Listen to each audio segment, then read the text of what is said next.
What up, fight fans? See if we got everything here going before we start the show. Just want to make sure that everything.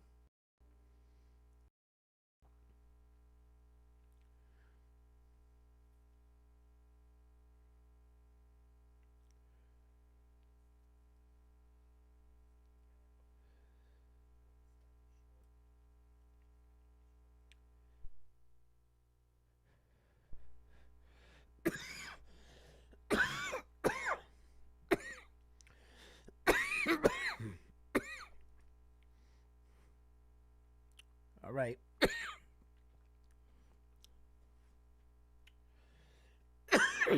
Well,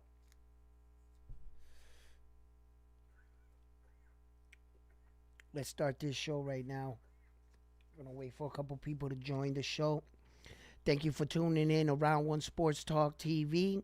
I'm your host, Edwin Montalvo, and we have a lot to talk about today. Uh, there's a lot of good fights coming up now, starting off the new calendar year, and I want to talk about it. All right, so excuse me. Well, so coming up in the new calendar year, we have a lot of prospect fighters that are going to be coming up in the course of boxing, and I want to talk about it. These are some of the fighters that we could be seeing in the calendar year. Okay, so starting off the year, we're going to have a highly anticipated match between Teofimo Lopez, right, and Jamaine Ortiz. Now, that is for the WBO 140-pound strap. And that is going to be a really good matchup. We'll get into that a little bit later on in the show. But as of right now, I just want to touch up on a couple things. A couple of my viewers had mentioned a couple of the fighters, and I wanted to do a little bit more in some of the fighters. So one of the fighters in particular that also has... So Top Rank has a few fights scheduled for the calendar year, kicking off the calendar year already, okay? And right after the Teofimo Lopez fight, we're going to get Tyson Fury versus Usyk, right? And that's going to be February 17th. Now, the Teofimo Lopez fight versus Ortiz is February 8th, right? Okay. Now, also, we're going to be getting Luis Alberto Lopez, right? Luis Alberto Lopez is going to be fighting, and he's going to be coming up against Albi, right? Reiya Albi. Now, he's coming into the fight, 25 fights, right?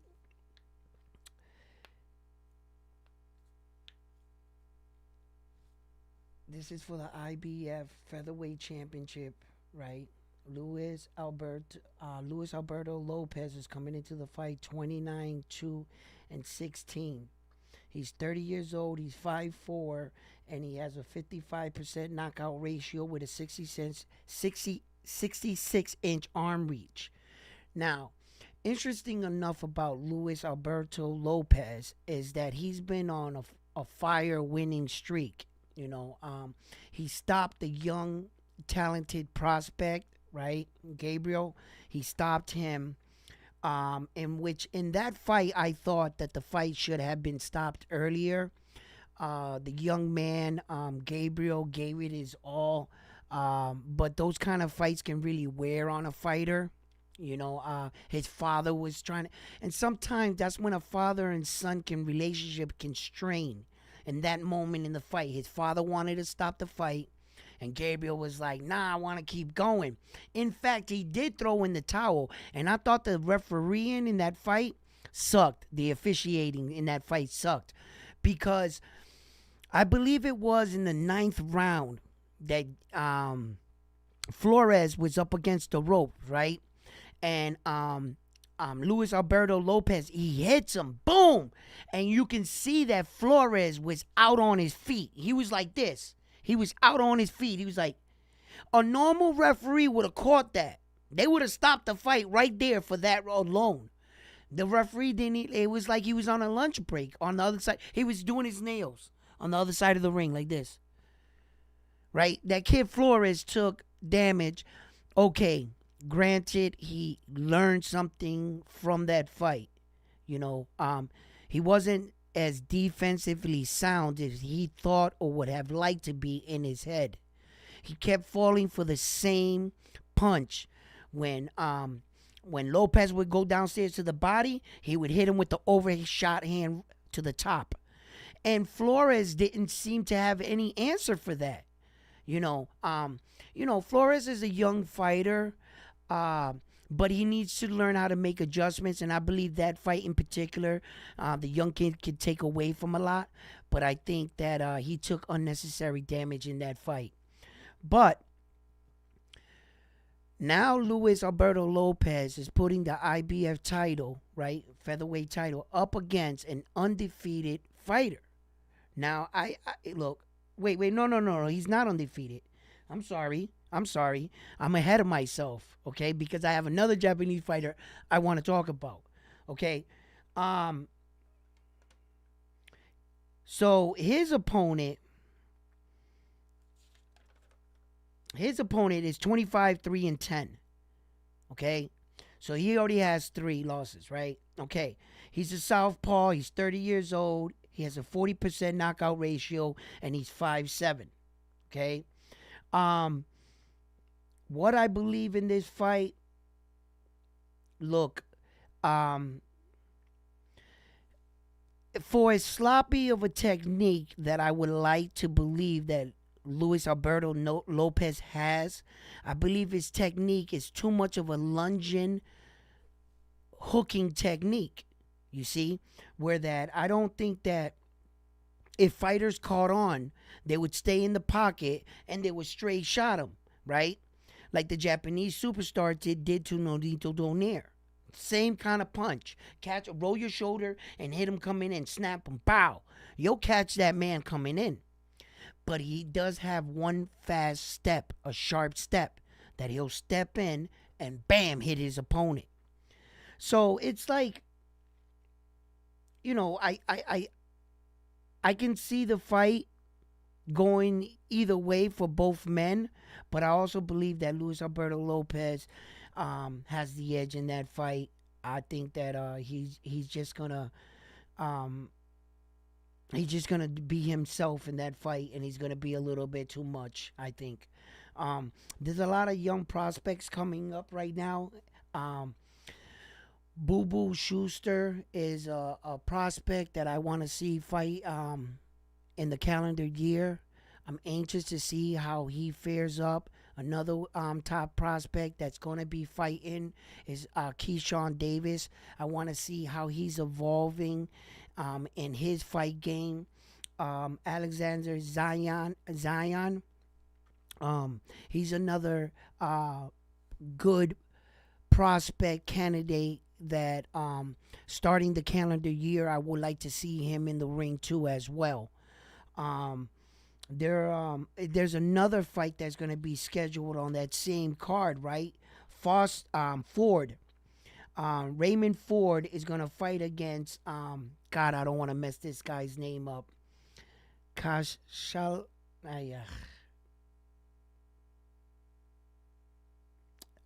can't say his name, man. But anyway, this guy's a Japanese fighter, and he's an undefeated fighter. Now, if you don't know anything about this guy, you look him up. His first name is Otabek. I can't pronounce it right, but he's 25 years old. He's 5'7", and he has a 91% knockout ratio. He has 12 fights, and he's knocked out 11 of his opponents. Okay? Interesting enough, he started his boxing career in 2021. It's only been 2 years. It's 2023. We're going into 2024 right now, right? Okay. And he already has 12 professional fights with 11 knockouts and a 91% knockout ratio. Okay. Now, he's going to be fighting against Raymond Ford. when Raymond Ford is 14-0-7. So both of these guys are fairly young in their career. I would like to see how this Japanese superstar right here in the making is gonna fare up against Raymond Ford.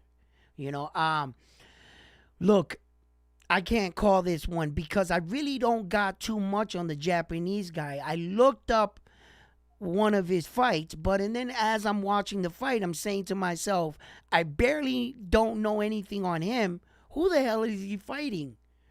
Right? Because I don't know every person in boxing, okay? I'm learning as I go too.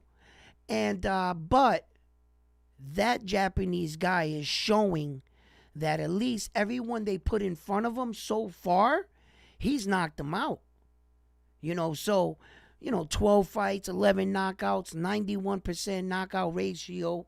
He's 25 years old and he's 5'7". I love his height. With his height, you can do a lot with that height. You can play around in divisions. Like his countryman, Naoya Inoue. Okay, he's 5'5", right? And this guy's 5'7". So I like his size. Speaking of size, I was just talking about Alberto Lopez, right? And mind you, look where he's fighting at the 130-pound weight division. He's 5'4". He's 5'4". He's even shorter than the Japanese superstar Naoya Inoue, right? So sometimes, but you could see Alberto Lopez is real stocky. He's thick. He's really thick. And he could take a punch. He could take a shot. So, you see, where some men are not equal. You see, some of them are more thicker in body mass, and where height can play another factor in reach. You see, it's good to be like, fundamentally solid everywhere, not too stringed out, not too bulky, just right in there, So we'll see how the Japanese superstar, Inoue, how he moves up throughout the division, being that this is his fourth one. So his countryman is coming into a fight, and they're gonna see if Japan brings home another title. So that being said, okay, Teofimo Lopez and Jamaine Ortiz. This is a big fight. Many people are saying that Ortiz did he bite off more than he can chew. Okay, leading up into this, not this fight, his last fight, but the fight before that, he had to pull out of the fight because of back issues. And the reason why I'm saying this is because I saw an interview with him on social media, and him admitting about his back injury, and I was never going to say anything about it, but until I seen that interview. And I can honestly, personally tell you guys that he couldn't even get out of bed, and I know that for a fact. I'm not sticking up for him. I'm not making things up. I don't need to do any of that. Okay? It was truly a back injury in that case, but I knew that, but it's not on me to say. And what if he didn't want me to say something like that? I'm not just going to come out and say it, right? But I've already seen him on social media talking about it. So I'm like, oh, so he basically told the world. So I'm like, okay, so I'm not like giving up anything. But yes, that was true. That was 100% truth. Then he goes into his next match, okay? And, he was caught early in that match. He showed that he has a chin. Jamie Ortiz, he showed he had a chin in that, and he persevered. Even the commentators when they were commenting, shouts out to the commentators that day calling that fight, because he started off slow in the fight. Jamaine Ortiz, he started off slow, right? And then the commentator said, hey, he's been off 11 months. That's almost a year. He's going to get warmed up. Tim Bradley said by the fourth round, watch Jamaine Ortiz turn on. And yo, he called it. Exact fourth round. Yo, Jamaine Ortiz looked like a different boxer. He was moving better. He looked sharper. He had more snap to his punch. And then he got a little cocky in there. He took a couple of chances, and he got caught with some big shots. Now, the reason why I'm saying all of this is because when you can see where the issues in a young fighter like Jamaine Ortiz. And one of the things that Worcester, Massachusetts in particular is being criticized a little bit in the boxing world is their lack of coaches, like worldwide coaches. And they're saying that, they had a lot of decent fighters coming out of Worcester, Massachusetts, and a lot of different places in Massachusetts, but their level of coaching, right? Okay. It seems like they heard you guys, right? And they've taken everything they have and they're putting it in this kid, Jamaine Ortiz. If you're not aware of this, I'm going to let you guys in on a little something. You guys do know that Jamaine's been out there with Bill Haney and Devin Haney, right? It's been out there getting training from fighters out there and around the world. He's been going to multiple gyms, and he's not staying in that bubble anymore. They're getting this kid world-class training, and they're giving him decent sparring partners for the most part when he was coming into the Lomachenko. Now his sparring partners coming into the Lopez fight, I haven't really checked into them, so I'm not going to speak about something I don't know anything about, right? But what I do know is what he's been saying and what's been on social media. And they asked him, is this, you and Bill Haney and Devin Haney, are you guys, coming together? And they asked Jamaine, and Jamaine said, this is all business. He said, this is all business. He said, would you fight Devin Haney? And he said, yes, I would fight him. He knows I'll fight him, and he'll fight me, right? So what does this tell me? If Bill Haney is willing to take the kid in, bring him into his camp, it's because Bill Haney's a very smart man. He also has his eye on Jamaine Ortiz. He knows that Jamaine Ortiz may be a future potential opponent. So just like Jamaine is learning a lot, they're studying him and his style. So, it goes to show you that the kid is not just staying stationary. And that's good to know because I believe that Jamaine Ortiz has what it takes to fare up against Teofimo Lopez. And I think he's going to shock a lot of people. I'm not quite sure how he gets it done. All he needs to do is get it done, for himself.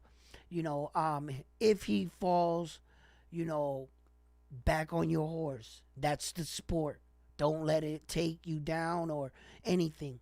There's a thing in boxing, right, that I believe that a lot of fighters do know about it, but you got to be aware about it and what it is. And going into a fight, you cannot let any kind of doubt creep into your mind.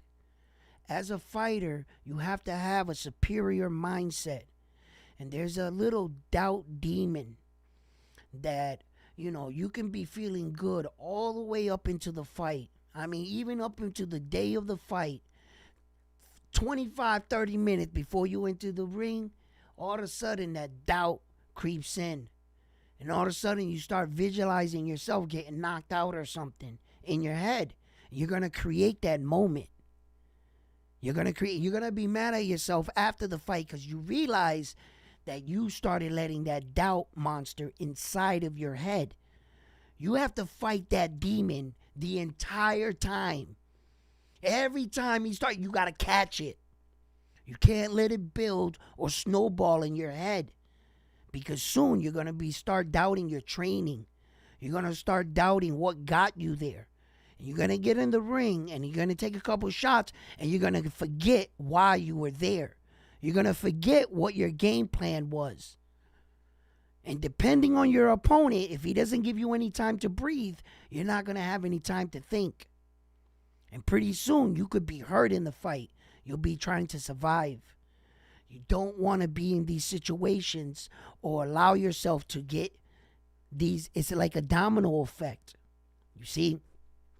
It is important as a fighter to always keep a superior mindset. Always. There cannot be any doubt in your head that you are not going to win this fight. And there may be moments in the fight that you may have to really dig deep. Sometimes you go into a fight that you think is going to be the toughest fight of your life, and it turns out being one of the easiest fights for your life. Depending on the fighter, styles make fights. These matchmakers know what they did when they gave Ortiz this fight. They knew that Teofimo Lopez and Ortiz were almost mirror images of themselves. I believe that Jamaine has really stepped up his level, okay? But I also believe that Teofimo Lopez is not standing still. Just like Ortiz is getting better, Teo's getting better. And I want to see what version of Teo we get, okay? So this is going to, this fight in particular, it's a big fight. It's for the WBO. And it's going to really it could really change things in the division. As far as Subriel Matias in the 140 and Devin Haney, I thought that they were going to meet up. And a lot of people are saying that, that Subriel Matias is the boogeyman of the division, right? And we've talked about this. I know we can't consider the boogeyman if you got a belt. The boogeyman of the division usually doesn't have a belt. And nobody wants to fight him. That's why he's labeled the boogeyman, okay? But look, I'm not biased here at Round One Sports Talk, and I'm going to always try to tell the honest truth. And listen, Subriel Matias is a Puerto Rican fighter. I am Puerto Rican, okay? And I love me some Puerto Rican fighters, okay? But I'm not going to look into this camera and feed my audience a misconception because I'm biased towards this fighter and not report what I really believe in towards this fighter. Now, my opinion about Subriel Matias is Subriel is a great fighter, okay? He's a pressure fighter, and from what I'm being told, he hits really hard, and he doesn't have to wind up, not a lot of torque. He has this style of punching that he can generate a lot of power from a small distance. He doesn't need to cock his arm back. He's mastered that kind of punching. Where Subriel, if he has you pinned up against the rope, that's his fight right there. You don't want to be head to head in the corner with Subriel, a fighter like Subriel Matias. He's gonna hurt you, and he's gonna hurt you bad. Now here's the problem when it comes to a fighter such as Devin Haney.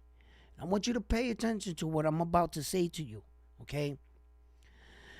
Young Devin Haney, 25 years old right now. You have to understand that Devin Haney didn't live your average normal boxer's lifestyle, your normal amateur boxing lifestyle. Some of these boxers stay with their local gym. They come up with them. Some go to the Olympics, some medal, some don't. And they're usually the local guy, okay? Depending on what city you're coming from or whether you're willing to get up and move to another city, they'll come along that way, okay? And if you're fortunate enough to have one Hall of Famer coach or a coach that's actually coaching a champion in your city and you can get in that gym, well, then you're very fortunate, very lucky. Devin Haney didn't have that story, okay? Devin Haney was raised around some of the greatest minds in all of boxing. He was raised in Floyd Mayweather's boxing gym and countless of other boxing gyms throughout the world. He's been to many, many, and under the tutelage and the guidance of several different coaches, never really settling down for just one style. You have to understand that Devin Haney is the definition of American boxing. All those great coaches and minds, they poured everything into that kid. And I'm going to tell you right now, if you're not impressed, here, let me see if I can help you out. Before he was 24 years old, he already unified all 4 belts. He's already has over 30 professional fights. He's not even 26. He's about to have and embark on another epic, legendary career on the tail end of his career, which we got about another 10 years with him. Okay? If you're not impressed, you soon will be. Devin Haney is a really skilled boxer. He might get criticized for some of his performances, but all boxers will. You will soon see what America has poured into that kid. And it's going to be on full display. Subriel Matias is fighting in there on sheer will, guts, power, and fortitude. That is it. He's not a boxing technician. He doesn't have your typical jab. Although sneaky and fast, I admit, not enough of a punching selection. He doesn't have a lot of variety of punches. He's not a hooker. He's more of an inside shotter, some hooks, right? But it's not like fluid like Devin Haney. The problem with Devin Haney going into a fight with a fighter such as Subriel Matias, he's going to ask for the biggest size ring available. Devin Haney. And he's going to dance around them all night. His job is never to allow Subriel Matias to put him up against the rope or stand in the middle of him. That's all he has to do. Devin Haney is fast enough, slick enough, and enough head movement. He's going to avoid all that. Subriel Matias is going to look good against guys that he fought their ego. Those guys thought they were just as strong punchers as him, and they soon found out they weren't. So the cat's out of the bag. Devin Haney's not going to stand in the middle with Subriel and fight. It's going to look like a much different fight. And in fact, it might look like a much easier fight than what you're thinking and betting on. You're really betting on the fact that you think Devin Haney's going to stand in the middle of the ring with this guy. That's not going to happen. No, it's not. So, I believe that Subriel Matias actually needs a little bit more fighting experience, and I think they're trying to rush him in, to fight against the best guys and knock him out. I believe Puerto Rico needs to open their eye and be honest with themselves and know what they have. They got a real one in Subriel Matias. They got a real one. They need to teach him a little bit more about his own style. Don't change him. Don't change him. I'm not saying to change him into a more fluid. No. Keep him the way he is. But work on his movement, his bobbing, his more peekaboo style, like a Mike Tyson style. Where that he was more defensively sound. Subriel gets hit a little too much for my liking. You see, I need him to be more defensively responsible in a more peekaboo style combined with his power and his pressure. I believe he'll even be that much more dominant.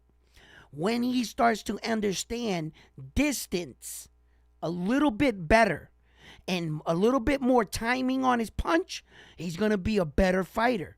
You don't need to change him. You just need to increase what he already has. Because he's great the way he is. He's just not there yet to fight a fighter such as a Devin Haney for me. As far as anybody else in the division, Subriel could beat anybody in that division. Teofimo Lopez, he could beat them all. Jamaine Ortiz, Jamaine Ortiz, he could beat him. those guys got a chance of beating him, and he has a chance of beating them. Those are all 50-50 fights, is what I'm saying. You see? Tio could beat him, and he could beat Tio. But I believe right now the toughest guy at 140 is Devin Haney. And I believe he's only just going to get better, and he's just going to get stronger throughout, the course of the time. Look, I want you guys to understand something too, right? And when we're going into our first calendar year, I wanted to see what the scoring system with the judges was going to be. Okay? So February 8th, kicking off the year. Top Rank is kicking off the year. Then we got Anthony Joshua and Francis Ngannou, right? Okay? So as of right now, I wanted to see how the judges were going to, be scoring the points because, mind you, just before the calendar year was going to end, the judges had that little convention thing there, and they went over the rules of how the judges were seeing the fights in boxing. And I learned something, because for a while I was thinking the amount of punches. You know how when after a fight it would say he threw 475 punches, he landed 135 punches, and then you see the other guy landed 80 punches, and then they raise the other guy's hand, and you're like, how the fuck, if the scorecards say he landed more punches, it's obvious right there he won the fight. They robbed him. And then I found out that that's not true. That's not how the judges are seeing the fight. For instance, let's break it down. Check it out. So what the judges are looking at coming, while they're watching the fight, their primary objective to a fight, to judging and viewing a fight, is effective punching. Effective punching is what a judge is looking for, okay? And with effective punching, it's when you have your fighter, the other fighter, backing up. That's called effective punching, right?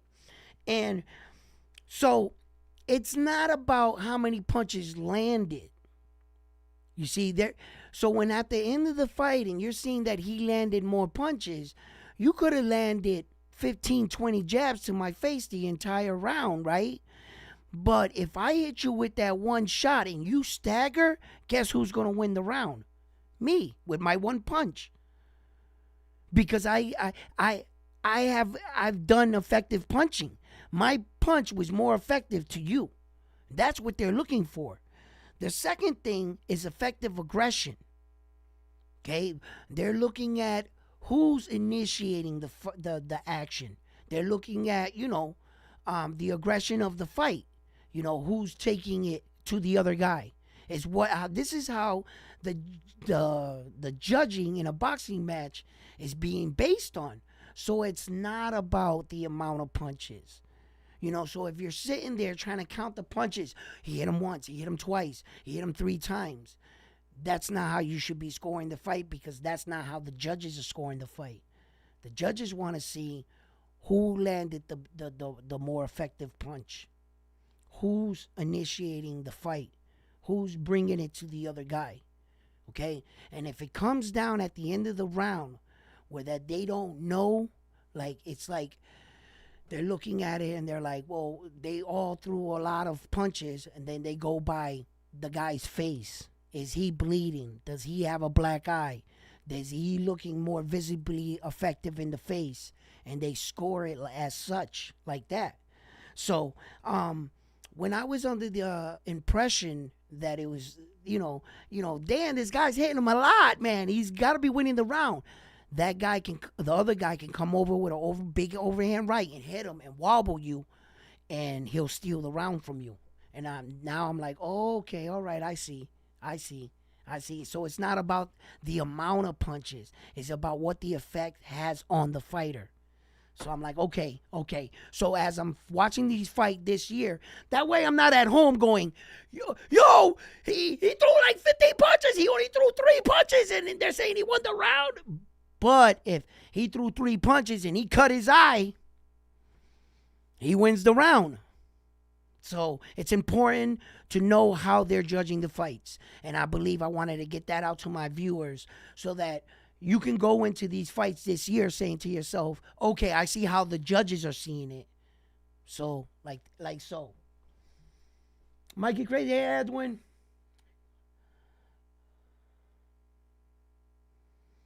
Look, that's going to be a good fight. Ryder, right? Munguia, look, listen, talk to me, guys. Did not, what's that guy's name? He has like a 14-letter word. Whatever his name is. Man, his parents didn't love him. Imagine when I was a kid and I was like, I don't know, preschool, first grade. Remember they would make you spell your last name? And like whoever spelled their last name, you can get up, get your coat, and leave. Like Montavo, it took me a while. I like the 8th kid. He's like, he was always last. All right.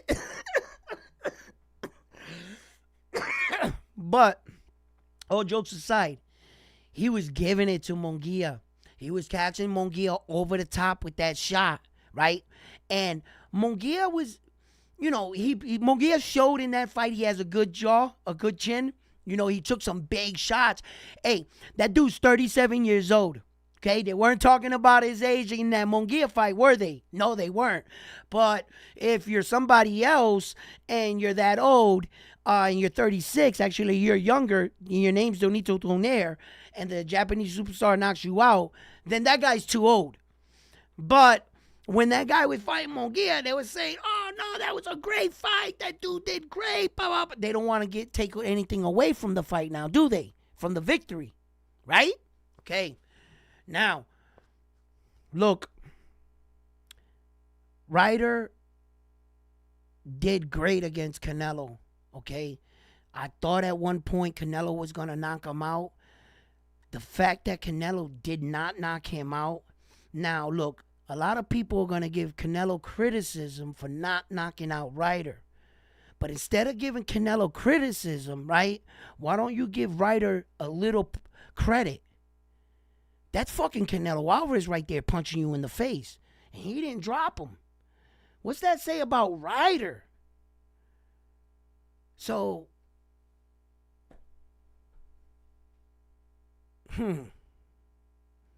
wow, that's going to be a tough one because, the things I like a lot of things that Munguia does in the ring. I do. I like a lot of stuff that he does in the ring, okay?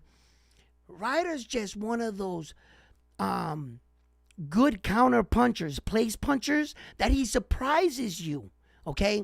You can be he like covers up on you, right? And I can see Munguia, boom, boom, boom, boom, boom. And then Ryder, bah, snaps and hits him with that quick shot right over the bang, And then he'll hit him with the top and then boom to the body. He's going to hit Munguia like that. Now, when I thought that Munguia needed to make adjustments in that fight, he didn't. He kept getting hit with that same sneaky hidden right shot from that dude. What was his name? Develicachiniko? Dervinlocholoco. Whatever. I can see his name in my head. I just can't say it, right? But when he fought that man right there, right? If you guys want, go back, watch the fight. Man, he kept catching Munguia with that shot. Boom! And Munguia was eating it. He was catching him. And at one time, he wobbled Munguia, right? Munguia was wobbled like that. And I was like, oh, shit. I was like, oh, shit, he's going down. And then, give credit to Munguia because these are things that you can only learn in the moment. He was able to survive that. His recuperative power to get hit with shots like that and to recover as fast as he did, I got to give him credit. I got to give him credit for that. That was pretty impressive. And he wasn't rocked just one time in the fight. If you remember, I remember several times Munguia was hurt in that fight. And he showed. He showed that he's meant for this. He belongs at this level in the game. He belongs, and he showed it. But Ryder showed it too.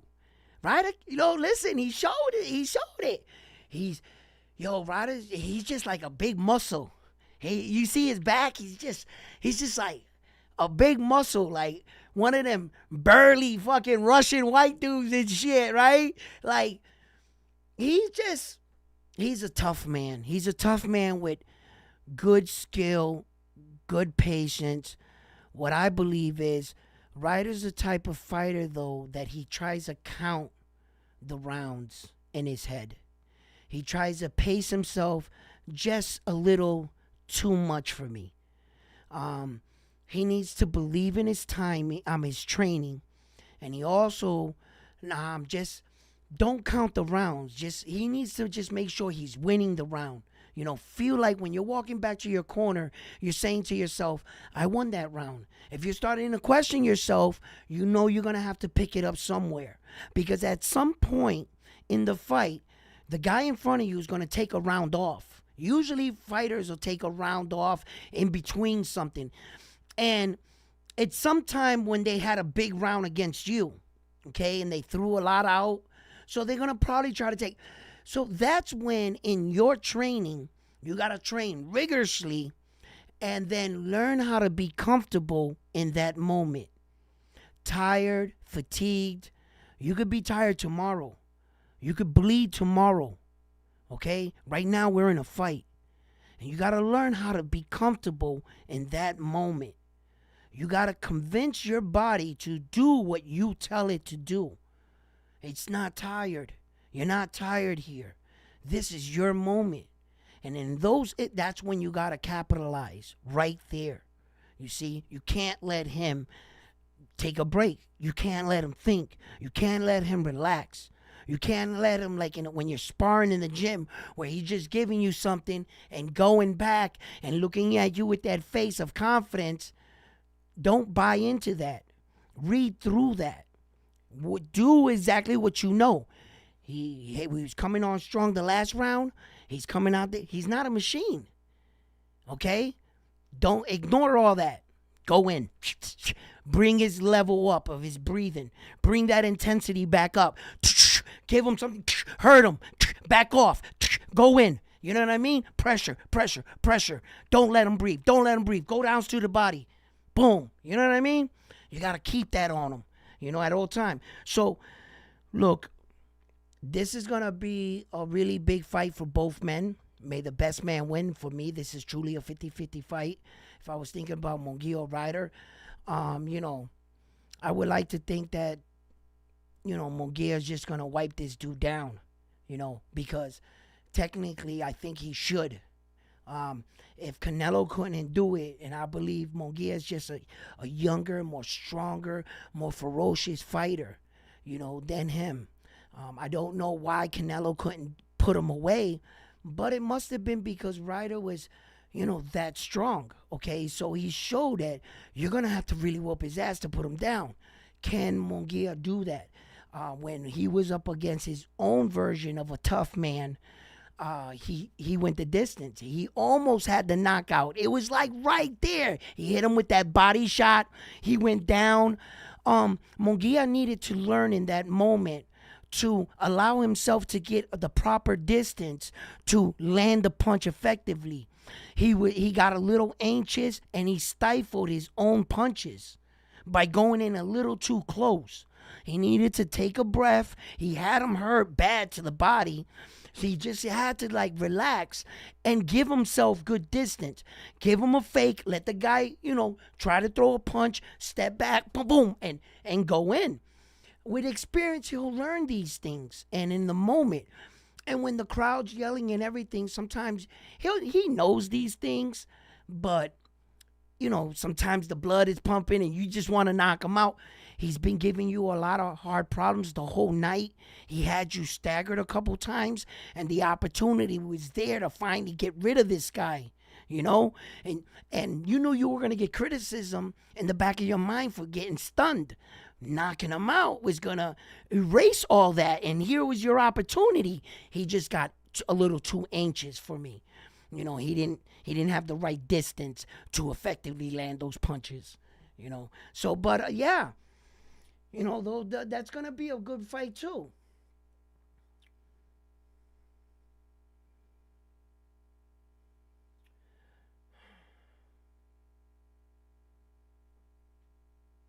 It was his first fight there at that weight. That was his first fight there. Yeah. Oh, you know. Look, this year's gonna be popping off pretty good. These fights. Some of these fights we're talking about right now. The one you're mentioning right there. Look, there's a lot of big fights. And like I said, there's a lot of Japanese fighters coming up that are starting to make a lot of noise.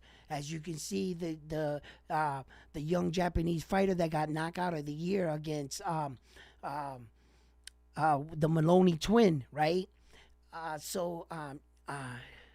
Junto Nakatani. I'm not sure if I said it right. I'm sorry if I messed up his name. But he's gonna be making a title defense as well. We have a lot of big, fights that I'm being rumored to hearing. I'm not really reluctant on reporting just yet. I did report here at Round One Sports Talk that there were talks of Terrence Crawford wanting to fight Tim Tszyu. And I reported that and I said it. Now, I've also heard that from numerous sources, okay? And they're saying, yeah, it's true. But what's going on with the Errol Spence rematch? And is it going to go down? Are they already making preparations for a Tim Tszyu fight? And what do they know that? So I was like, wait a minute. Are they kind of like letting the cat out of the bag here? So hopefully, yeah, hopefully Errol Spence Jr. goes in another direction. I would really like him to do that and then come back later and then revisit that Terrence Crawford fight, because I would want to see it again. I just want to see Errol Spence Jr. better prepared to give us the fight we should have got the first time. That's what I want to see.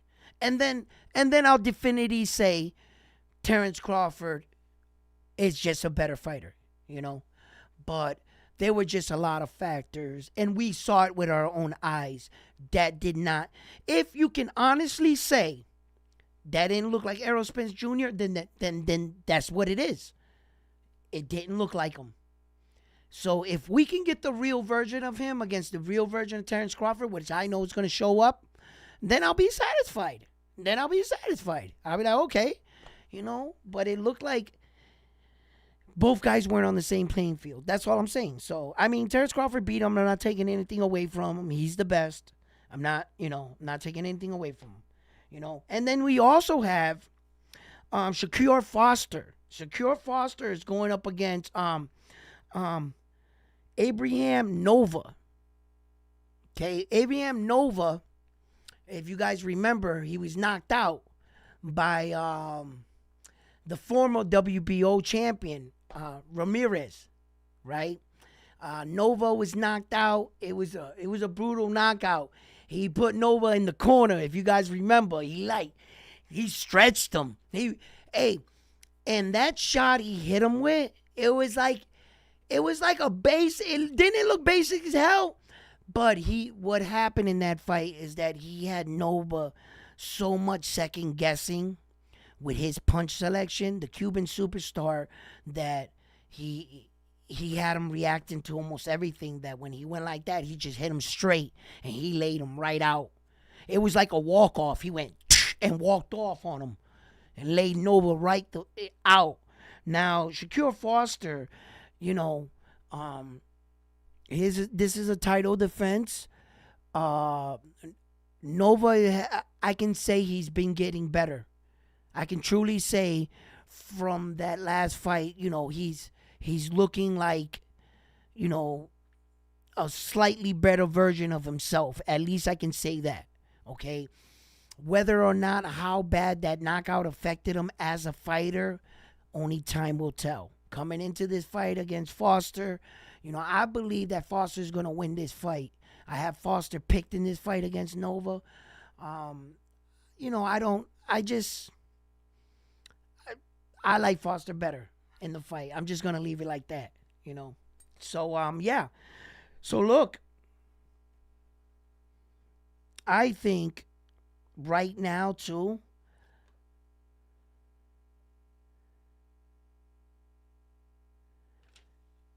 Wait a minute.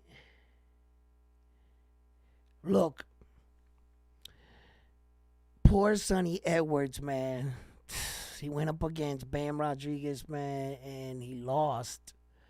I had Sonny Edwards. He's a good little fighter, man. That little dude can fight. He just needs a little bit more pop to his punch. To tell you the truth, that's a man and that's a fighter that's seriously maxing himself out. He's just not a big guy by nature, by stature, you know. And in this boxing game, unless you move up or have an intention of trying to make one of the glamour divisions or at least close to them, you might not make the kind of money you once desired coming into the sport. And unfortunately, for a lot of small guys in their weight division, they don't really make a lot of money. So Sonny Edwards, in order for him to really display his skills and stuff, he's going to have to go for unification fights. And that's what he did against Bam Bam, right? Bam was just too big. He was just too big. And it was no secret, Bam's not making that weight anymore, right? But he did it because this was they were giving him a lot of money. It was a unification. I know Bam's, going to vacate. He's going to probably move up in weight. Sonny Edwards can go back and refight for one of those belts again. I believe Sonny Edwards got all the skills in the world to become a world champion again. I don't doubt any of that. It's unfortunately that he lost. Because he really believed in his skill. I mean, on his trunks, he had 21-0 on his trunk. How cocky can you be, right? And that comes with believing in yourself, supreme confidence in your ability and what you do. But what the factor in that fight was the punching power. Because it wasn't based on skill, because neither man had no problem finding the target. Bam hit him, when he got him. Sonny hit him. It was just the power difference. It was a big power gap difference, and you could see it right away. Those punches were weighing on Sonny throughout the course of the fight, and it was just a matter of time. He hit him with that flush shot. He set him right up, and Sonny Edwards face planted right. I was surprised he got up after that shot. I didn't think he was going to get up at all. Kudos to the corner, calling it. Live to fight another day. I say live to fight another day. Sonny Edwards has a long career ahead of him. I believe he'll be world champion again. He just learned a lot from this, and you take away from it that, at a certain point, the guys just are getting too much, they're just too big. He's just not, a big size man. And that's when it comes into play with like fighters like Inoue, right? Inoue is like, he's a small dude, bro. He's not a big frame guy. And, when sometimes boxers or the narrative, they try to sell you storylines and stuff, I have a tendency of checking in on things, right? And I'm just like, well, he might not be that small if they're trying to tell you, right? But you just got to pay attention to what's going on, right? And you're not going to get every fighter to do this. And this is where you could find the truth in a lot of their lies. When all the fighters are saying the same thing, the fighters themselves, you're like, no, that's what they see. This is not what the story that they're putting out. No, that's exactly what they see. There hasn't been, not ever that I can remember, just one fighter saying, damn, that Japanese dude looks big. None of them. None of them. Paul Butler. The list goes on. Stephen Kubo Fulton, Donaire, McDonald, Rodriguez, they all said, look how little he looks. He looks frail. He looks real tiny. And they just couldn't believe it, right? And then all this power that comes out of this little man. But they all did also say the exact same thing too as well. When you get in the ring with him, his aura, his presence changes. They all said that. I don't know what that actually is. You gotta like really get in the ring and be across from him, I guess, to experience that. Because I'm like, his aura, like, how does he get bigger? And Paul Butler was, I think he explained it the best. And he was just saying that, you know, he can see the confidence. And it was just more than that, too. It was much more than just confidence, that you really can feel his superiorness in him, his confidence, everything. It's hard to describe. And like I said, you would just have to be in the ring with him, standing eye to eye across from him to experience something like that. Leading up into the press conference, they're looking over and they're looking at him and they're like, look at this little dude, man. And shut up, bro. I'll smack you right now, bro. And all that changes. That all changes the moment they get in the ring. And they're like looking across at him. And they're like, there's something different about him. They don't know what it is. And then when the fight starts, they realize what it is. You know, he's just a monster. He truly, truly is. Whether he likes the name, wants to embrace it, or the world gave it to him, this is what he's becoming. And he's coming into this fight against Luis Narez right now. And a lot of people are not really giving Luis Narez much of an opportunity here. They're saying that, you know, the Japanese superstar should be making a title defense and he should be making his country proud. I don't think it's just much as walk in the park as they would like to believe it will be. I believe that Luis Narez is going to go in there and fight his heart out. When you have to understand that Luis Narez's trainers and coach can't be that dumb. They really can. There's no way on God's green earth you could convince me sitting right here to say that they're going to send that man out there to fight like this with them hook lunging shots like that. And they're comfortable with that. There's no way they're going to be comfortable with that. These are world-class trainers we're talking about here. Luis, come on, man. You're fighting for 4 belts. You better get that man some world-class training, because I don't see it happening. I believe he's going to understand a little bit more about timing, pressure, and punching hard. What he's going to want to do is he's going to want to maintain a level of punching hard for 12 rounds. He's going to have to develop like a technique where that they ring the bell and for 3 minutes you punch as hard as you can at the bag and you try to maintain that for 12 rounds. Get there. That's where he's going to have to get.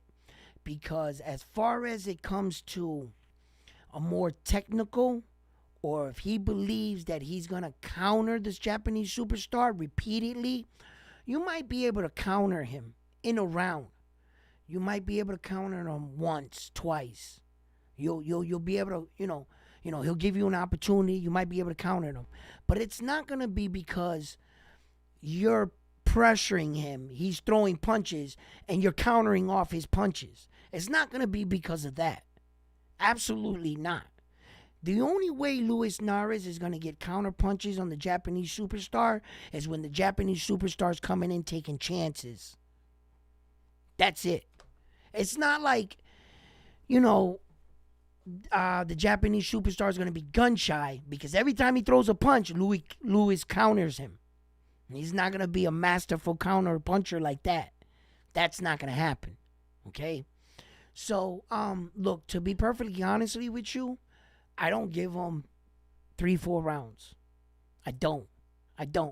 Being what's on stake and at the line. Okay? Um, Perhaps the Japanese people might be asking the Japanese superstar, listen, we know you can knock him out. We know you can knock him out. We don't want you to. We want you to drag him out. And we want you to beat his ass for an extensive a period of time. You don't got to beat him, let him stick around for 12 rounds. But we want you to punish him for, let's say, 6, 7 rounds. And then the 8th, 9th round, if you want, knock him out. But we don't want you to go in there and knock him out in 1 round. Yeah, you knocked him out. He gets his check, he leaves. But we really didn't teach him a lesson. See? So if you can teach him the lesson, then knock him out. I believe somewhere around those lines is where the message is going to be sent. Because if you're a nation that was disrespected and you do feel this way and they did give you this fight and you did request it for this, why go in there and knock them out in 1 round, 2 rounds? For what? I mean, pop, pop, pop, pop, it's over with? Nah. If you can bust him up, have him leaking, broken nose, perhaps broken jaw, couple broken ribs, embarrass him. Every time you smash his face, his blood is going out into the audience. Smash! Whoosh! Right? Now they're going to be like, oh, like, now that's an ass whooping. You see? So perhaps if you happen to see that the Japanese superstar does not put him away within 3 to 4 rounds, it's probably because he's going to stretch it out himself to give him a proper beating. Because I believe he's just going to beat him. It's just how he wants to beat him. You see, there's a difference. So, yeah, listen, fight fans, I just wanted to make a video, touch upon some things, and we got some big fights coming up. We have some big ones. Anthony Joshua and Francis Ngannou, I called that one too. I said it before, right after the Francis Ngannou fight with Tyson Fury. I had said that would be an interesting fight, and poof, lo and behold, there it is. I'm like, wow, I'm pretty good at this, So, yeah, look, we got a lot of big fights. We have some young top prospects. Abdullah Madison. That's a top prospect right there. You need to keep your eye for. Remember the name, Abdullah Madison. If you have time and you want to go check out a young skilled fighter and what a young skilled fighter should look like that young in his career, check that kid out. Another young fighter, of course, Bruce Carrington. Another one of my favorite fighters, an action fighter. These fighters that are coming out right now, Abdullah Madison, he's coming out of Cleveland, Ohio, and they got some good gyms there, and they're do they not look well polished? A lot more well polished than I remember fighters at that age coming out. But I come from an era where I was spoiled. I saw Sugar Ray fight, and he was just so damn fast. He looked like he had 2 extra hands. It looked like he was punching you with 4 hands, bro. It was crazy. And I did come from an interesting time in boxing, and it kind of did dip, though. But these kids right here, they're looking pretty good, and they're looking sharp, and I like that. It goes to show that we have some interesting young men coming up, and we got some dangerous ones right now. Jaron Boots Ennis, I can't wait to see him. That young man right there is a really explosive fighter. Terrence Crawford, just remember, fight fans, just remember,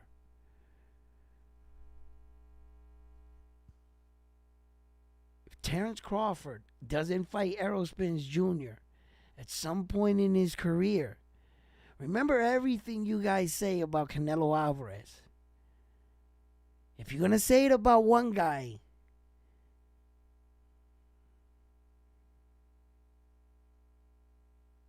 what I'm saying is, if you are currently the champion in that weight division, then you're the champion in that weight division. You cannot be the champion in that weight division and say you cannot make weight. That doesn't make sense. Either you're in this weight division or you're not. That's all I'm saying. If you have no intentions on fighting on 147, then get the fuck out of my weight division. Go somewhere else. Stop holding those belts. But for as long as you hold those belts at 147, Mr. Terrence Crawford, you owe us and you're responsible for that division. You must fight the best in your division. Am I not right? So I don't care if you're like, man, I can't make the weight no more, then relinquish the belts. Stop holding those belts ransom if you have no intentions in fighting in that weight division. You cannot hold the belts in the weight division, beat yourself on the chest, and say you're the best, but you have no intentions on fighting there. You're going to get criticism for not fighting Jerron Boots Ennis. And you can't wipe that criticism away by saying, oh, you guys know I can't make that weight. Then what the hell you got those belts for? As long as you got those belts, you're responsible for that division. And if you're getting stripped for your belts and they're giving it to another guy and he's walking around saying he's the best, wait a minute. I thought you said you were the best.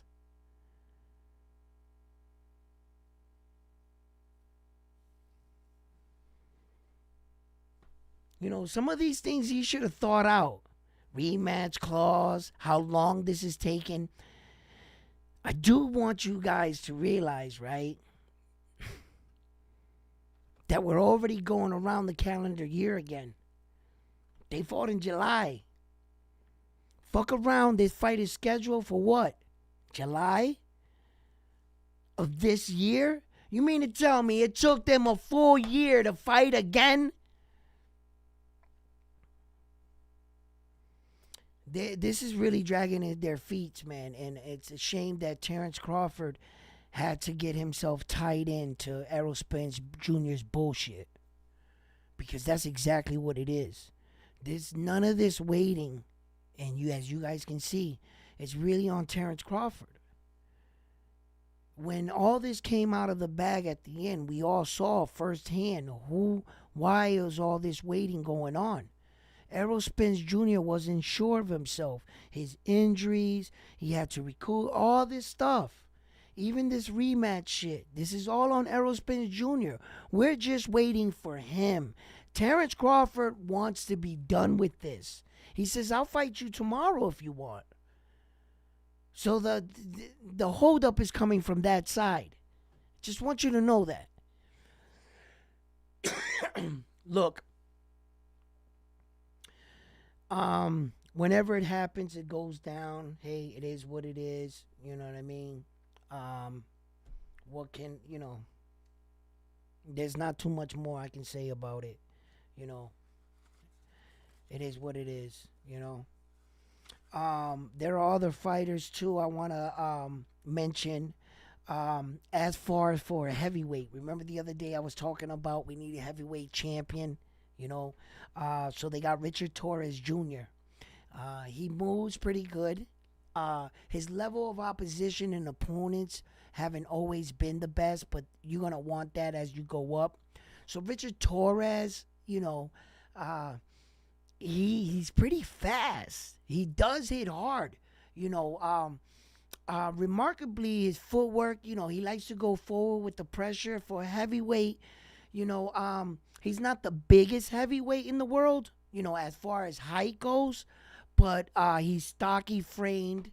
And, you know, let's see where he ends up. He looks real interesting, though. Richard Torres, you know, and I wanted to bring him up. Another fighter, young fighter. Well, he's not so young, but his grandfather has a big name, and Nico Ali Walsh. In the beginning, when I saw that guy, I was just like, they're just living off Ali's name. And I gotta admit, in the beginning, he looked kind of like a joke. I was just like, this guy's gonna get hurt. Please, he's playing boxing. But as he's been coming along, man, I've been seeing his fights, and I've been saying he's actually getting better. And he laid that dude out with that 1-2. He went top bang, and he hit him. That was pretty good. That was pretty cool. I was like, okay, he's putting his punches together, So, I want to see if he fights again this year. I want to check it out, see what's going on with him. So, and then the Vargas sons. The Vargas sons. He has quite a few of them. I think he got 3 of them. And they're all fighting. I can imagine what that house looked like on some days, right? But their father was a fighter. The kids are fighters right now. Them boys, they look pretty good. The little Vargas clan there, they look okay. Maybe their father is trying to bring them along and teach his sons not to make the same mistakes as he did. Because I remind you, Vargas was a very young champion when he was coming up. That beating that Tito Ortiz, what the, did I just really call him to? Oh my freaking God, they're gonna shoot me.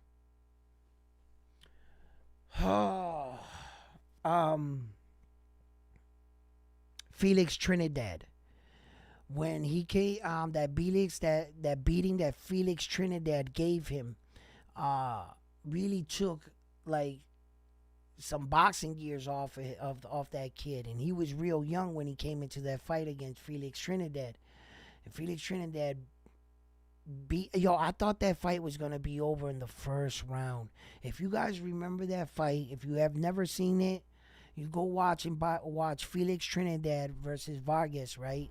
He drops him in the first round twice. He just drops him, man. And the way Vargas recuperated for that, being young, never being really knocked down. I don't think he's ever been knocked out into that point in his career. I believe he was like 19 years old when he came into that fight too, like 19, 20. He was mad young. Vargas ended up dropping Trinidad in the fight too. I think it was like in the 6th round. And then if my memory serves me correctly, and then in the 12th final round, Tito just smashed him. He dropped him 3 times in the last round. There was one shot.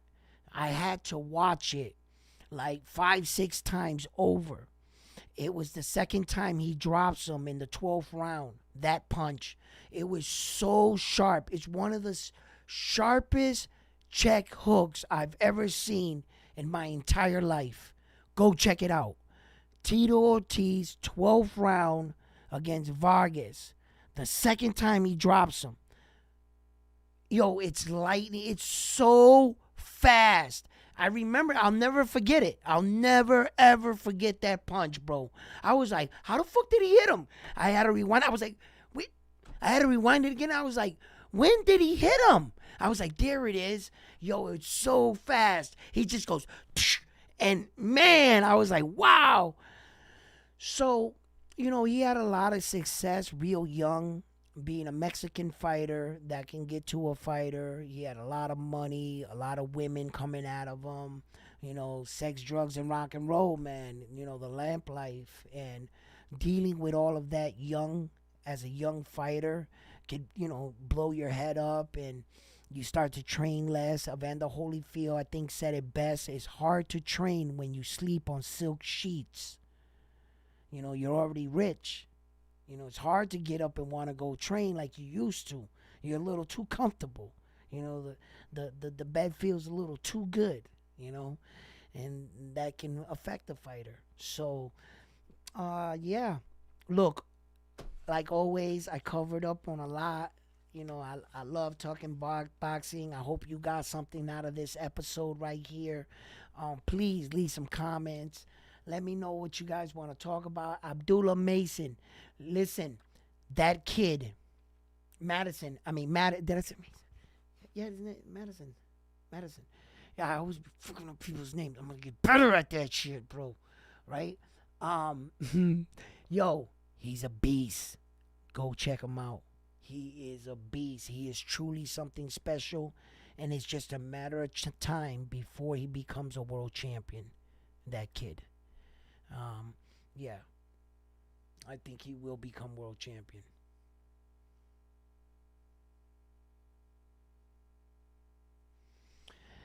Yeah.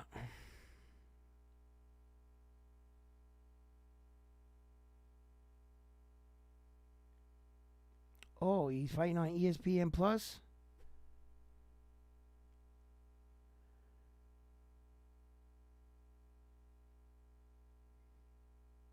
So why? Because that's gonna be a Japanese fight. It's gonna be out there. The time frame is gonna be off. Is that what it is? Might have to stay up now. All right, so we're gonna cut this one short. Well, not short because I already been talking for a long time. I was just gonna cut this one short anyway, and then try to catch up on that one. See if I can get something on that fight too. I would like to watch that one too as well, because you know we're gonna have to get up and uh watch that Inoue fight. It's gonna be at like 7, 8 o'clock in the morning. I'm already gonna be up, you know. Interesting enough, that way you guys can know some of these things as well, because I saw this to be interesting when some of these fights are gonna be taking place, like the Teofimo Lopez fight, right? That in fact is on a Thursday. So it's gonna be on the 8th, right? February on but the date's gonna land on a Thursday, right? Okay. And then the fight with Foster and Nova, right? That's February 16th, right? And that's gonna land on a Friday. Yeah. And then the Usyk fight with Tyson Fury, it's gonna be February 17th, and it's gonna be on a Saturday. So Friday we're gonna have the Nova fight, and Saturday we're gonna have the Usyk fight. So I just want you to know that.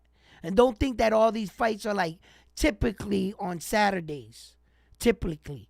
And then the Japanese superstar, Naoya Inoue, he usually fights on a Tuesday. I don't know why. If it's a I think we did find that we came to the bottom of that. I forgot it already. But he fights on a Tuesday. I don't know why, but he does. I forget why. Yeah, it's in Japan. In a few hours. 19-year-old. Yeah. That's the one. Yeah, he's amazing, bro. Oh yeah, that kickboxer kid is on too. Yeah, the one that Mayweather fought. Is that the one you're talking about? He started crying in the ring after Mayweather knocked him out in an exhibition fight. He's pretty good though. I saw him fight. Yeah, yeah, yeah, yeah, yeah, yeah, yeah, yeah, yeah. That's him. Yeah, that's him. Yeah. Started crying. I don't know why he started crying. You got a chance to fight a legend. You should have, you know what I'm saying? Took it like, crying. I don't know about that. But every other fight but that Mayweather fight, that Japanese kid has looked good in. He made the transition from the kickboxing to the regular boxing. He's got good hands. He has good placement with his hand, his punches, and he has decent power. You know, um, you know, Based on his competition, where his competition fares, some of the guys they put against him was fighting him back. I didn't think that they were like bums, like bums. You know what I mean? They weren't no tomato cans. A couple of them were. I gotta admit, a couple of them were. But a couple of those guys was just straight fighting him. And that Japanese dude, he did great. He did great. He didn't look like he did against Mayweather, is what I'm trying to say. Not at all. He didn't look nothing like that. Um, but it made him look soft as hell, because he should have took that fight against Mayweather a different way. He should have just went and gave it his all, and he got dropped. Bow your head. Thank you for the experience. Thank you for letting me know, where I can, but like balling up like that, it just made him look real bad. They always gonna bring that video up. You know what I mean? I don't think he's gonna. He's put up enough wins to run away from that video. But every now and then it's gonna surface. You know it. You know.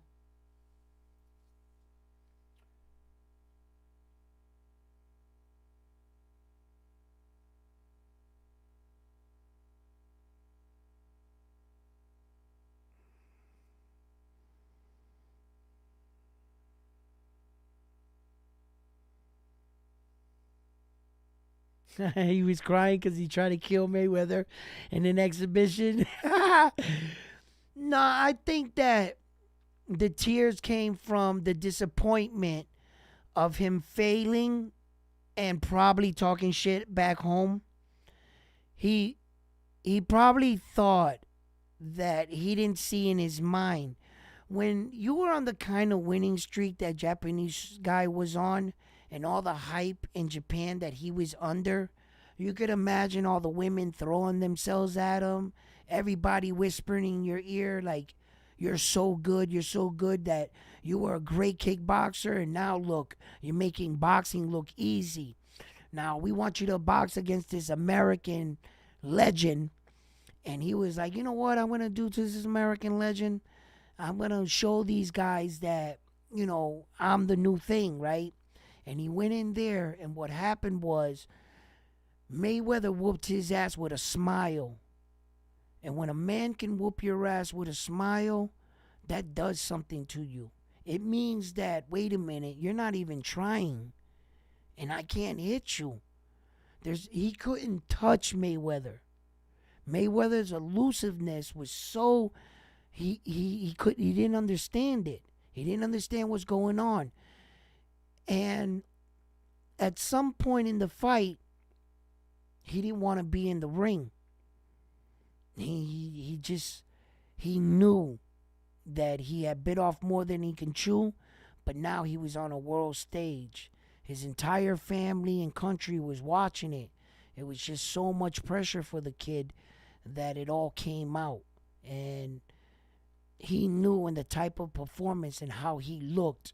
I mean, he threw punches and he missed and he rolled on the floor, bro. It was bad. The way he curled up in the fetal position, it was a bad look. Mayweather hit him with some shots and was like, oh shit. What the kid didn't understand that Mayweather was slightly bigger than him, and they allowed Mayweather to gain that weight. They didn't think it was going to be a factor. And the kid just found out too little, too late that he was outgunned. Had he been a humble gentleman coming into that fight, that's when you can tell that a person wasn't really honest or humbled with himself.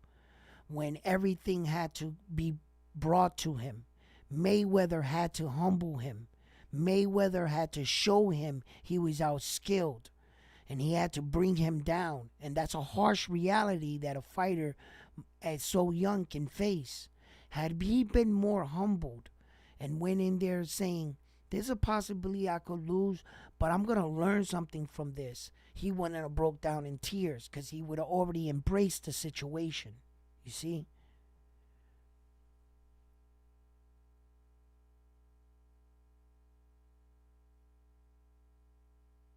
What?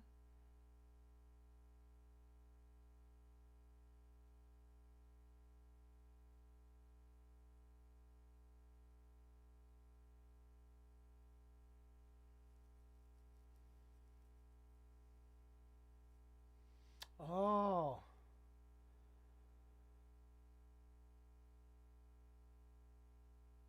what up, Danny?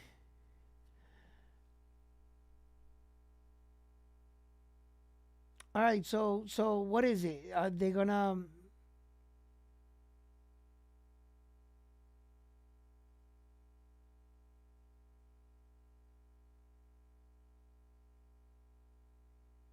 So it's rumored to be May 6th or May 5th in the baseball stadium.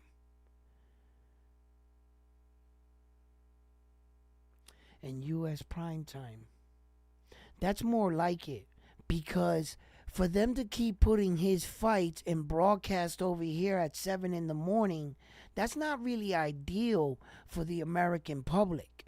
We're so accustomed and used to watching the fights at like 11 o'clock, 11:30, right around that time, that a lot of think of viewing audiences are missing out on this guy because they really can't catch his fucking fights, you know? So if they do that, then it'll be better. Don't Canelo fight on May 5th? The Cinco de Mayo? He sure does, right? He's supposed to. Well, didn't Teofimo Lopez always fight on Heisman night? He ain't fighting on Heisman night now, is he?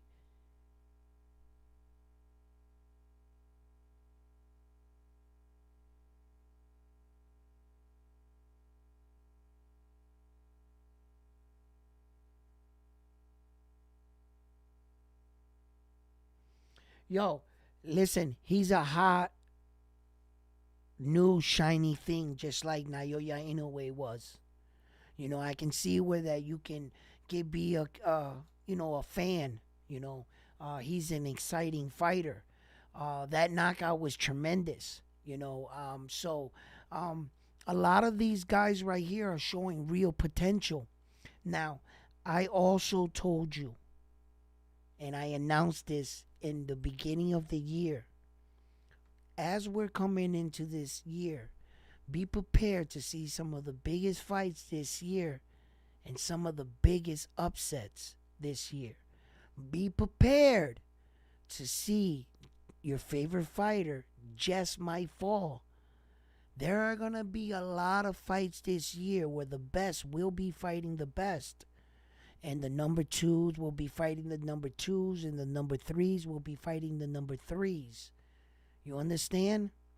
Meaning, these guys are going to be like, look, the reason why I say, just in case you didn't catch that, when I said the number three was fighting the number three, and the number two was fighting the number two, just in case you didn't catch it, there's a champion and there's an interim champion. And ain't there? Number one, number two, right?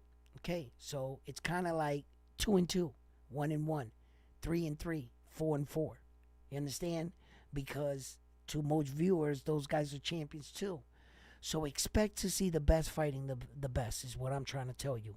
And you're gonna see a lot of people really, a lot of titles exchanging hands this year. I expect a lot of titles to exchange hands, and I expect a lot of men dare to be great.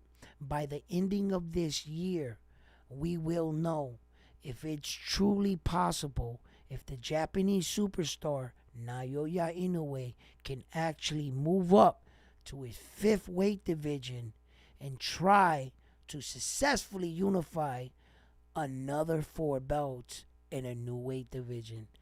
I can't wait. Listen, we're gonna be kicking off this calendar year right here. It's gonna be starting off with a bang, and I can't wait. I'm gonna tune in for that Saudi Arabia fight with Anthony Joshua and Francis Ngannou. I'm quite intrigued on that matchup. Those are two very big men. But let's be honest. I believe that all the experience is on Anthony Joshua's side. And if he was to be a smart fighter in this fight, he would utilize his boxing abilities. Put Francis Ngannou in situations he's never been in before. Simple. That's what you got to do. You got to apply that kind of pressure and put him in some kind of boxing situations that he's not going to be able to fare well in. And you should be able to secure the W. But for $20 million, man, I'll go out there and fight Anthony Joshua right now. So, you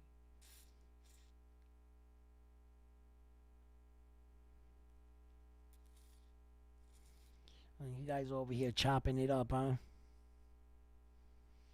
Listen, So, yep, that's what I got for you tonight. Look, I hope you guys got something out of this and you enjoyed. Please, guys, let me get some likes here. Can we get some likes going? Oh, how many likes do I got? That's not a lot of likes, guys. Can we get the clicking, man? You know what I'm saying? And damn, you just shot down my high. Why?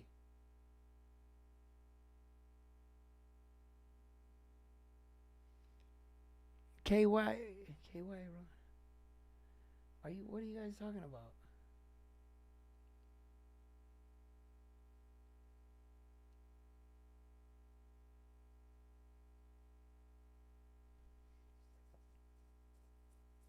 Yeah, I can't get involved in that conversation. But good luck with that. Ah, man, yeah, well, so where was I? Yeah, I was trying to end this right here.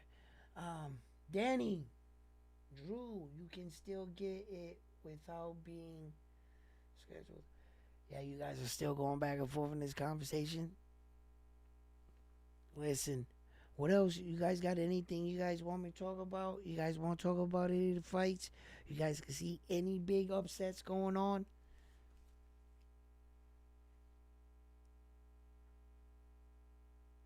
Did I have anything else I wanted to bring to you guys and talk to you guys about?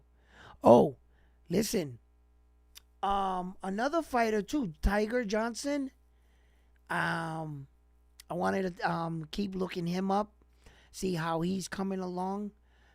Tiger looks really good.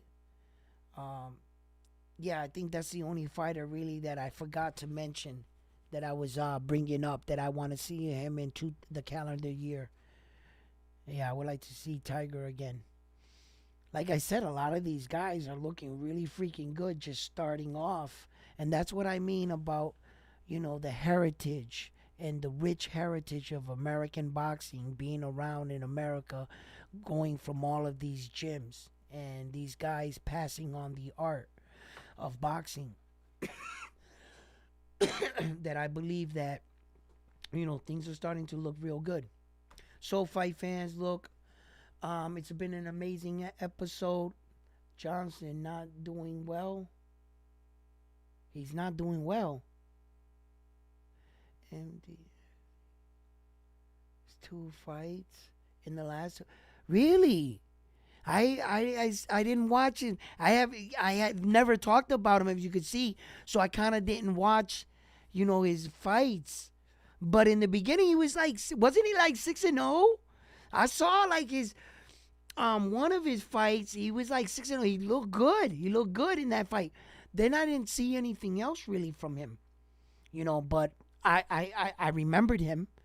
I had him right here, and I was just like, I want to see how he's doing. I was going to check on him. As a matter of fact, I was going to look him up. In fact, I haven't looked him up at all. But it was a fighter that, further down in like it was like the ending of 2022. I remember, I think it was when I saw him, and yeah, he's not doing well, huh?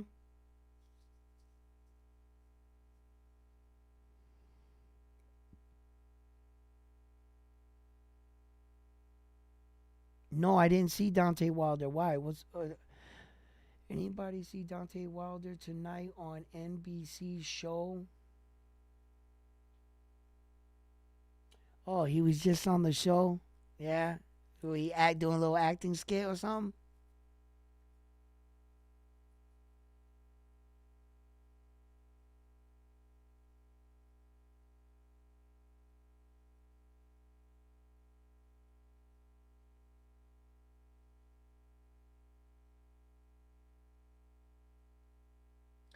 Yeah, I don't watch that show, bro. I don't watch that shit. I don't know nothing about that. Absolutely, I never saw one show. I don't know nothing about it.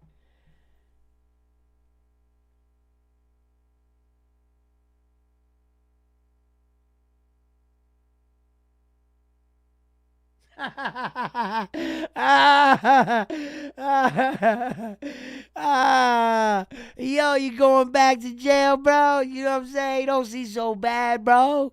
You get 3 meals in a cot. You know what I'm saying?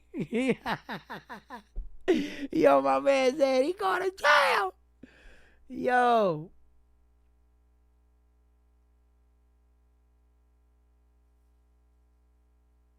Yeah, he's a good fighter that you look out for. Um, I would say, okay, guys. I'm not saying besides Naoya Inoue, which we know he's leading the way in Japan. According to what you guys, if Naoya Inoue was, take him away. Besides him, who's the number one Japanese fighter for you right now? Who do you guys have the best prospect do you think that is right behind Naoya Inoue that's next? Naoya's 30 years old. So, he's moving up. Their other fighter is 30 years old too, I believe, though. Hold on.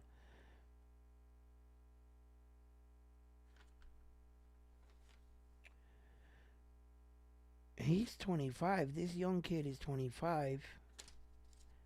I don't know how old he is. I think he's fairly young too. They have an older gentleman, an older Japanese fighter.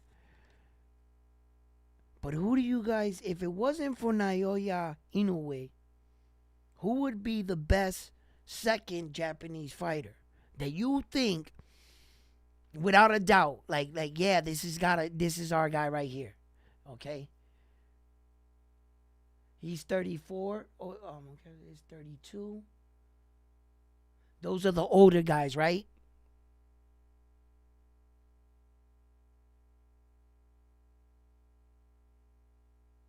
You think Naoya Inoue's little brother is behind his older brother for the second best Japanese fighter? So he's better than Junto Nakatoni, Naoya Inoue's little brother. You're saying that he's better than Junto Nakatoni?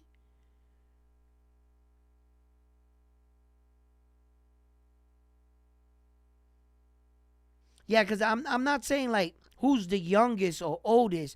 I know some of them, all the older guys are older. So since Inoue was older, he's 30, so he's got about a good 6-7 years, right? And then he'll be on his way out. See, like Junto, they're young. They got another 4 years, 5 years behind the Japanese superstar, plus the 6 years that he has. That's 10 more years. So when the passing of the torch, or if there's any young Japanese prospects moving up that you guys are aware of, and you feel like he's not getting, let me know. Say, yo, this guy right here, we believe that he's there. As like there's a lot of great Mexican young prospects coming up. A lot of good Mexican prospects coming up, and I'm keeping my eye on them. There are a lot of Ukrainian fighters too coming out.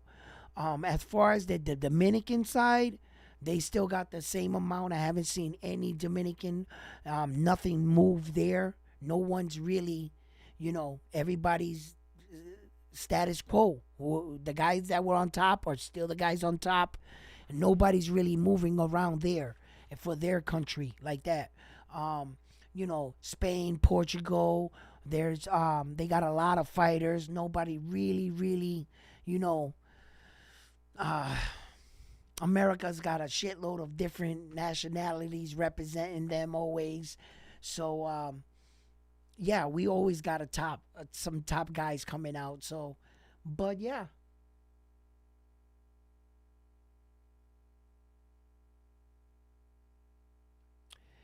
Eventually, they're going to fight. Eventually. It's just a matter of time. When you got fighters like that, you got to find out who's the best. It's just a matter of time before Naoya Inoue and Junto Nakatoni meet up. Or any of the other ones. When the dust all settles and the smoke settles out there, and the last two guys, is going to be the same thing like what happened to the American fighters with Errol Spence Jr. and Terrence Crawford. There was no one left. There was no one left there for them. It was just on guard. You and me, we're the last two left. Let's go. You know what I mean? Eventually, that's what's going to happen. There's not going to be anybody left. And he's going to have to catch up to him. He's going to have to catch up to him. Right now, he's just behind him. So we're going to see where that happens. But usually, they can't be two alphas walking around and the same thing, claiming to be the same thing. I'm the best Japanese fighter. No, I'm the best Japanese. Let's go outside. We're going to settle it. That's how it's going to go.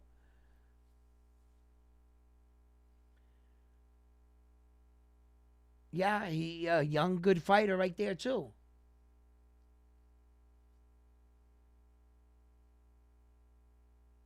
Well, yeah, that's when like overall, that's overall as a Japanese fighter.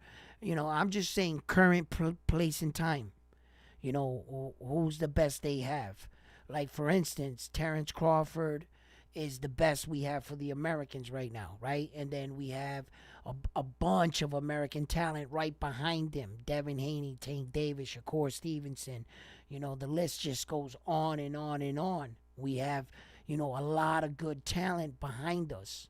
We're good with our team. We have a stacked team, okay? And I feel confident with the guys that we have now that we will be able to maintain titles and keep them here in America.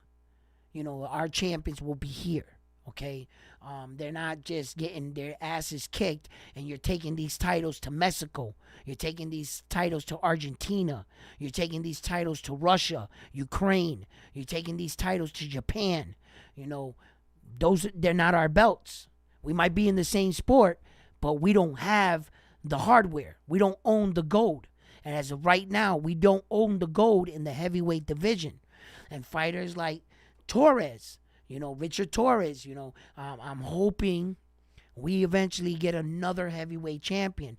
It seems like Deontay Wilder is doing his own thing here. And his last performance didn't really look as great anymore, did it, right? So, what can I say? I don't know. I don't know if Deontay Wilder will ever be the force he once was. I think those Tyson Fury fights took it out of him. It just might be the case. I don't know. But anyway, fight fans, I love you guys. It's been an amazing episode. Always love to chop it up with you guys. Let me know what you think. Please give the videos a like on your way out. Share the videos. Click the bell notification icon. And I'm going to be stepping things up once again in Round 1 Sports Talk to be bringing you guys the best and latest in boxing news and interviews. I'm on to the next one. After this one, peace.